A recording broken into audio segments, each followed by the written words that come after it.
शंख दो शब्दों से मिलकर बना है। श मतलब शांति, ख मतलब आकाश। उस आनंद को जो आप पाना चाहते हैं, जो उसमें है, उस शांति को पाने के लिए आपको शंख अपने जीवन में, अपने घर में रखना चाहिए। ध्यान रखिएगा, मैं ये जो आपको दर्शन दे रहा हूं, ये जीवन का बहुत अटूट और महान दर्शन है। कई लोग हैं जिनके यहां शंख नहीं है, और शंख नहीं है तो ठाकुर जी नहीं है। तुम पूज किसको रहे हो अभी तक, ये देखो, क्योंकि ठाकुर जी की ही बात मैं बता रहा हूं, भगवान की बात चल रही है, भगवान के दर्शन की बात हो रही है महाराज। तो आपके यहां अगर भगवान है, अगर आपके यहां शालिग्राम जी हैं, वैसे तो मैं एक निवेदन और कर दूं,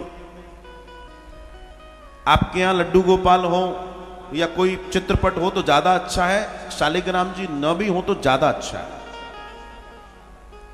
क्योंकि शालिग्राम जी की सेवा करना सामान्य व्यक्ति के बस की बात नहीं है। वो दिव्य, वो बहुत दिव्य है।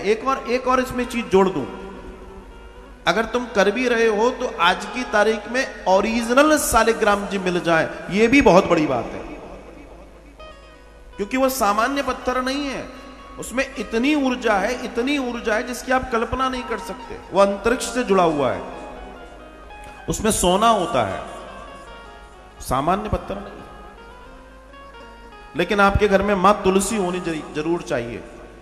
जिसके घर में जितनी तुलसी फलती फूलती है, उसका घर उतना फलता फूलता है और ऐश्वर्य आता है। जिसके घर में तुलसी जितनी बार सूखती है या नहीं पनपती, समझ लेना कुछ गड़बड़ है। तुलसी फल फूल रही है, समझना आनंद है। ये छोटा सा दर्शन आपको दे रहा हूं। तुलसी पौधा नहीं है, पेड़ नहीं है, वो मां है, वो महारानी है हमारे ठाकुर जी की। और महारानी का आदर महारानी की तरह ही होना चाहिए। ध्यान रखिएगा इस बात। तो ये छोटी छोटी चीजें, छोटी छोटी बातें आपके जीवन को महान करने के लिए हैं। आपके घर में आप पूजा कर रहे हैं, और अगर आपके यहां, फिर सुन लो, शंख नहीं है तो आपके यहां ठाकुर जी नहीं है, सिर्फ मूर्त है। अगर आप तुलसी नहीं चढ़ा रहे हैं तो भी भगवान की पूजा पूरी नहीं है। अगर आप वैष्णव पूजा कर रहे हैं और भोग में तुलसी नहीं है तो भोग नहीं है। अगर आप शैव पूजा कर रहे हैं, दुर्गा जी की, शिव जी की, गणेश जी की, और उनके भोजन में अगर दूर्वा नहीं है तो भोजन का भोग नहीं है। ये चीजें बहुत बारीक समझने की हैं, इनका ध्यान रखें जीवन में।